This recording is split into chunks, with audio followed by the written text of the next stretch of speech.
শুভ সকাল।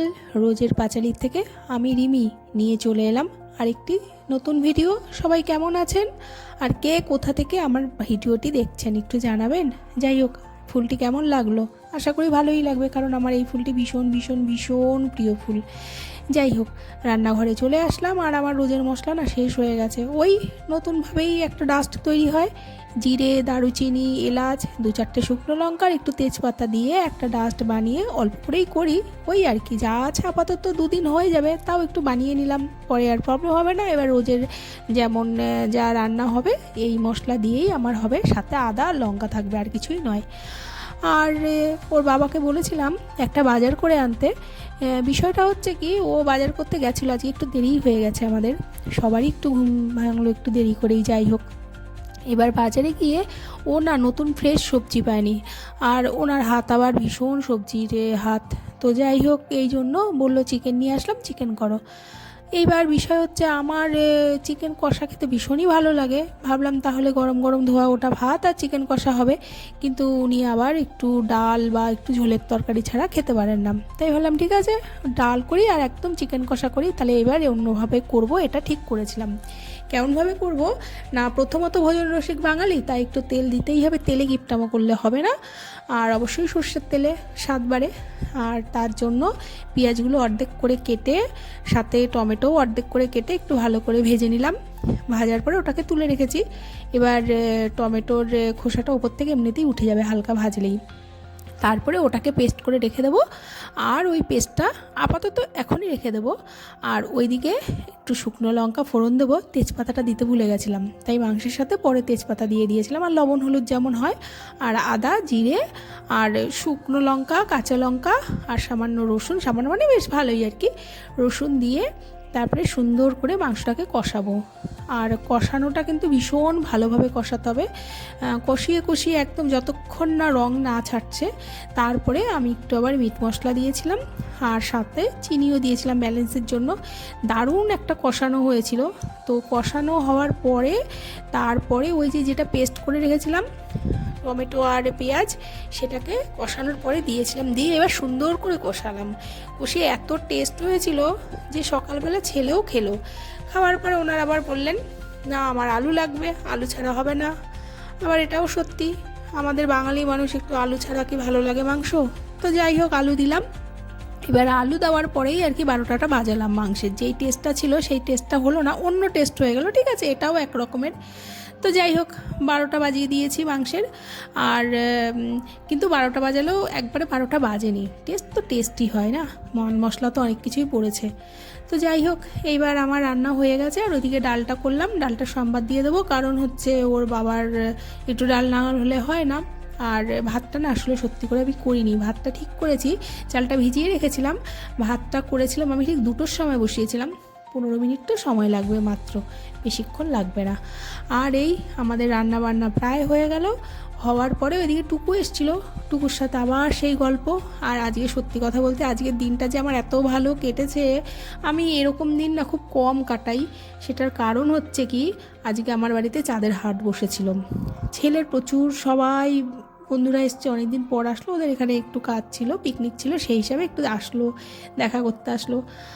এইবার সেই জন্য আমার সারাটা দিন ওদের সাথেই সময় কেটে গেছে। আজকে কেউ না কেউ বাড়িতে ছিলই, এরকমভাবে সচরাচর হয় না, কিন্তু আজকে হয়ে গেল। যাই হোক, আমার এইদিকে কথা বলতে বলতে রান্না প্রায় অনেকটাই এগিয়ে গেলাম। আর ওই যে বললাম না 12টা বাজালাম, এই যে সে 12টার সময়, 12টা না বাজলেও 12টা বাজতে 5 হয়ে গেছে আর কি। তো যাই হোক, এবার এই ডুমো ডুমো আলু কিন্তু খেতে কিন্তু ভালো হয়েছিল, সত্যি কথা বলতে আমি হয়তো বলছি, সত্যি ভালো হয়েছিল, একবার রান্না করে দেখতে পারেনি, এইভাবে সুন্দর লাগে খেতে।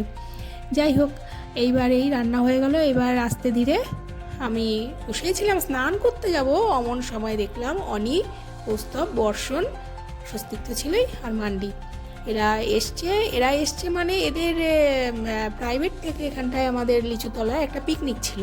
পিকনিক থাকাকালীন এরা একটু গল্প করছিল, ভাবলো যেন স্বস্তিকের বাড়ি আছে, তাহলে একটু ঘুরে আসি। আর যাই হোক না কেন, এরা এসে ভীষণ গল্প করলো।